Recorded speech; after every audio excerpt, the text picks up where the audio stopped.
In this video, we're gonna understand the difference between dying deposition and dying declaration.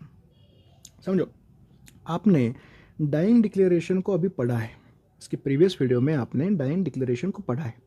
तो इस video में आपको dying deposition समझाऊंगा भी, and in differentiating format I will also differentiate this two aspects. इसलिए आपको समझना है, मैं जैसे बताऊंगा उसके साथ आपको समझना भी है एंड लर्न भी करना है, आपको एंड लर्न भी करना है। Okay, so dying deposition it is statement made by dying person on oath. मतलब डाइंग डिक्लेरेशन में क्या हो रहा था, पर्सन उसके मन में जो है वो बताएगा, but not on oath, not oath administered. But dying deposition में उस पर्सन को ओथ लेना पड़ सकता है, ऑन ओथ, बराबर है।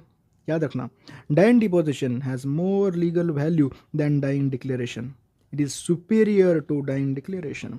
यहाँ पे ओथ ली जाती है, क्रॉस एग्जामिनेशन होता है, इसीलिए dying deposition has more legal value than dying declaration. Dying declaration is inferior to dying deposition, याद रखो। Recorded by magistrate in presence of accused और हिज लॉयर। समझो, डाइंग डिपोजिशन में क्या होता है, डाइंग डिपोजिशन में मैजिस्ट्रेट के सामने, accused in presence of accused और हिज लॉयर, एक्यूज और उसके लॉयर के सामने डाइंग डिपोजिशन लिया जाता है।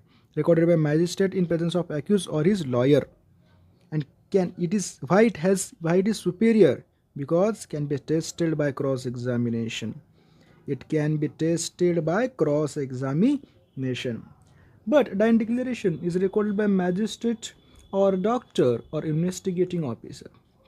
Recorded by magistrate or doctor or investigating officer. याद रखना, इस कंडीशन में, डाइंग डिक्लेरेशन कंडीशन में, एक्यूज और इसके लॉयर को प्रेजेंट रहने की कोई ज़रूरत नहीं, not necessary to be present, accused और इज लॉयर।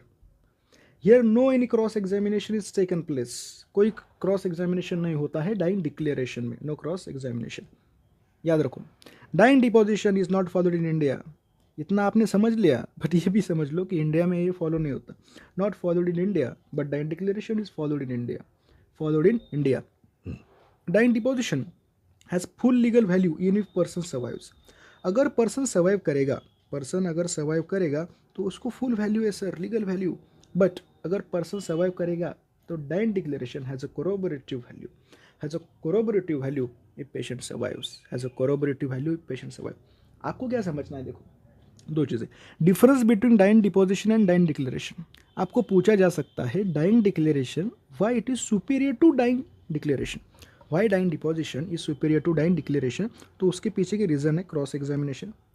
आपको पूछा जा सकता है which is followed in India, तो ये भी आपको पता होना चाहिए। And the second one, if person survives, उस केस में क्या होना चाहिए। ये दो तीन पॉइंट अगर आपको पता है, then it is very simple for you to differentiate these two aspects. Okay, thank you.